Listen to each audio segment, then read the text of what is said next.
오늘 하늘의 말씀은 말라기 3장 7절 8절 두 절 말씀입니다. 만군의 여호와가 이르노라 너희 조상들의 날로부터 너희가 나의 규례를 떠나 지키지 아니하였도다. 그런즉 내게로 돌아오라. 그리하면 나도 너희에게로 돌아가리라 하였더니 너희가 이르기를 우리가 어떻게 하여야 돌아가리이까 하는도다. 사람이 어찌 하나님의 것을 도둑질하겠느냐. 그러나 너희는 나의 것을 도둑질하고도 말하기를 어떻게 우리가 주의 것을 도둑질하였나이까 하는도다. 이는 곧 11조와 봉헌물이라. 하나님과 유다 백성들 사이에는 의사소통에 많은 문제들이 있었던 것을 보게 됩니다. 특별히 말라기를 보면 어느 정도 하나님과 유다 백성들 사이에 의사소통에 문제가 있었는가, 정확하게는 유다 백성들이 하나님을 오해하고 있는가, 이것을 잘 보여줍니다. 시작부터 그렇습니다. 말라기 1장 2절에 보시면 여호와께서 이르시기를 내가 너희를 사랑하였노라 하나 너희는 이르기를 주께서 어떻게 우리를 사랑하셨나이까 하는도다. 나 여호와가 말하노라 에서는 야곱의 형이 아니냐. 그러나 내가 야곱을 사랑하였고, 하나님은 끊임없이 유다를 사랑하셨고 지금 이 순간에도 사랑하고 계십니다. 하나님은 끊임없이 하나님의 사랑을 표현하고 계십니다. 반면에 유다 백성들은 이렇게 말합니다. 하나님이 언제 우리를 사랑하셨습니까? 사랑하신다고 말씀을 하시는데 하나님 우리를 사랑한 적이 없습니다라고 끊임없이 반문하고 끊임없이 반항하고 하나님을 오해하고 있습니다. 오늘 본문 말씀에도 하나님과 유다 백성 사이에 건널 수 없는 강이 어떻게 보면 있는 것을 보게 됩니다. 2장 17절을 보시면 너희가 말로 여호와를 괴롭게 하고도 이르기를 우리가 어떻게 여호와를 괴롭게 해 드렸나이까 하는도다. 이는 너희가 말하기를 모든 악을 행하는 자는 여호와의 눈에 보기에 여호와의 눈에 좋게 보이며 그에게 기쁨이 된다 하며 또 말하기를 정의의 하나님이 어디 계시냐 함이라. 유다 백성들은 끊임없이 하나님을 말로 괴롭혔습니다. 여기 괴롭히다는 이 말은 지치게 만든다 또는 피곤하게 만든다라는 뜻입니다. 우리말로 쉽게 번역을 하면 하나님을 힘 빠지게 만든다, 그렇게 번역할 수 있습니다. 그러면 하나님을 힘 빠지게 만드는 유다 백성들의 말 또는 유다 백성들의 언어는 그들이 악을 행하면서 하나님이 기뻐하신다. 죄를 지으면서 하나님이 좋아하신다. 나아가서 정의의 하나님, 공의의 하나님은 계시지 않는다라고 말을 합니다.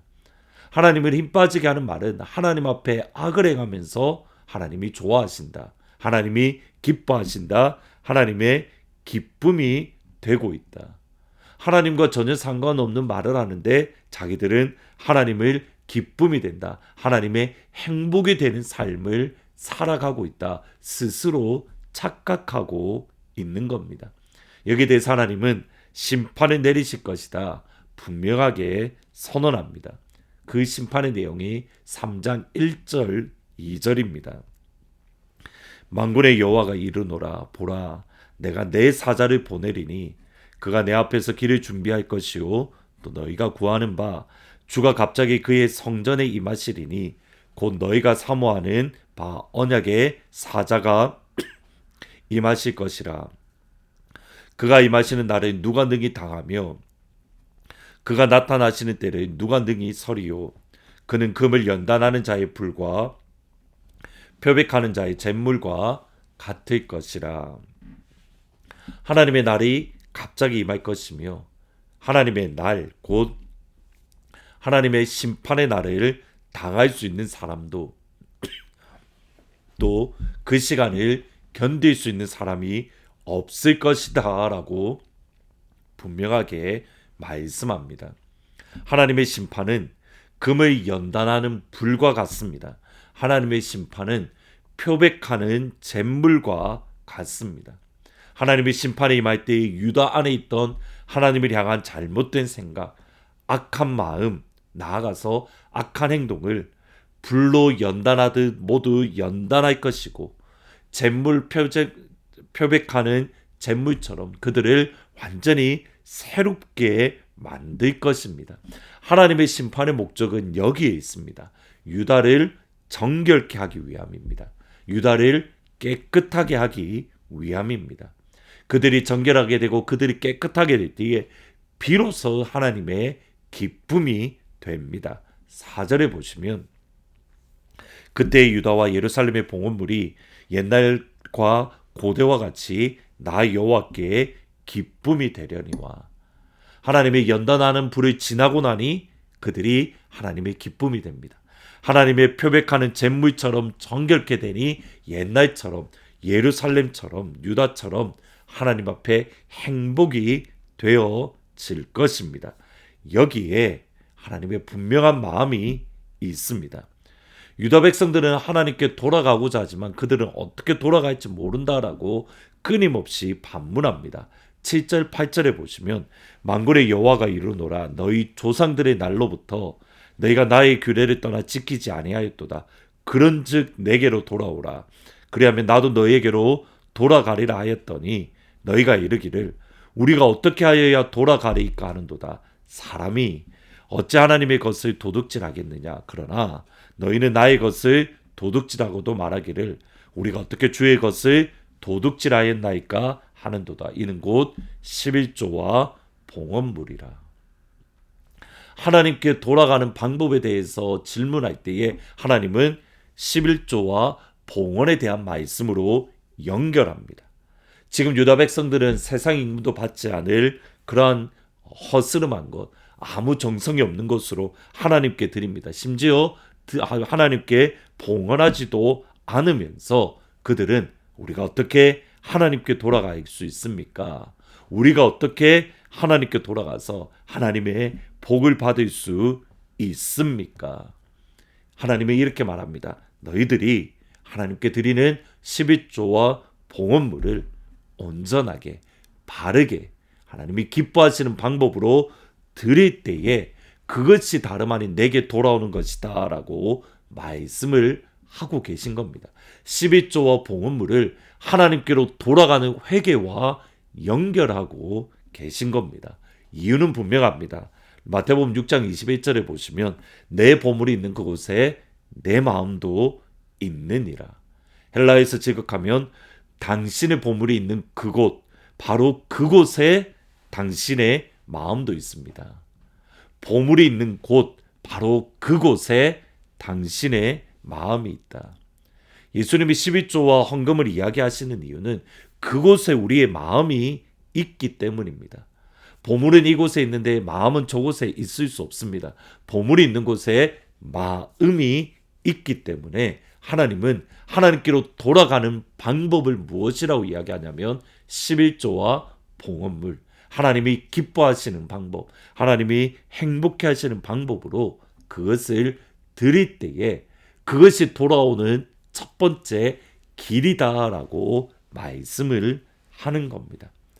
바로 이런 관점에서 요한 웨슬레는 당신의 지갑이 회개하지 않으면 당신은 진정으로 회개한 것이 아니다. 진짜 은혜는 지갑이 열려야 한다. 이렇게 말을 한 겁니다. 오늘 하늘문 주제가 사실은 참 쉽지가 않습니다. 그러나 저희들이 신앙생활하면서 늘 기억해야 되고 또 다시 한번 점검해야 될 주제입니다. 우리가 돈에게 지배를 받는지 아니면 하나님과 은혜의 지배를 받는지. 예수님의 말씀에 따라서 우리도 지난 2024년을 되돌아보며 우리의 보물이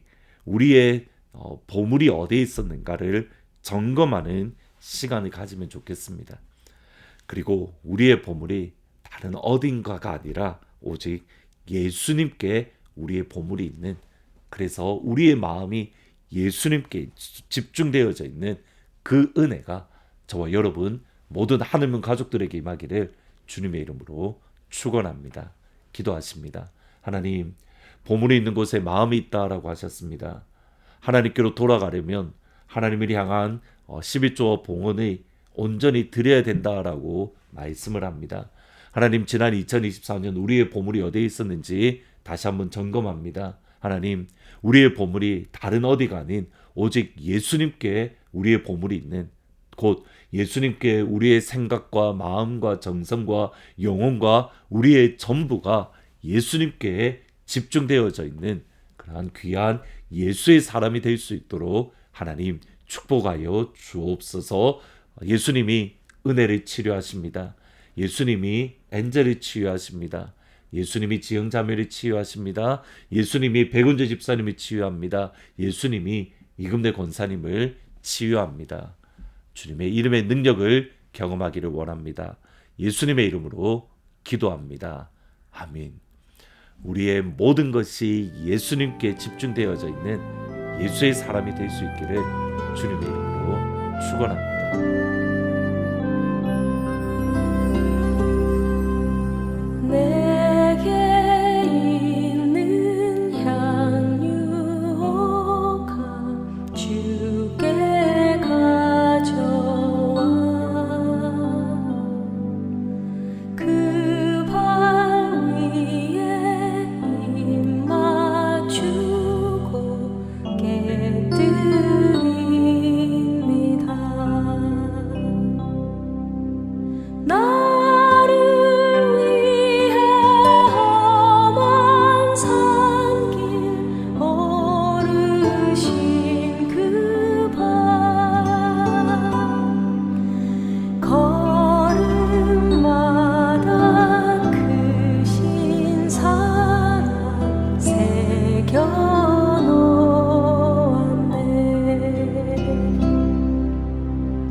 받아주소서.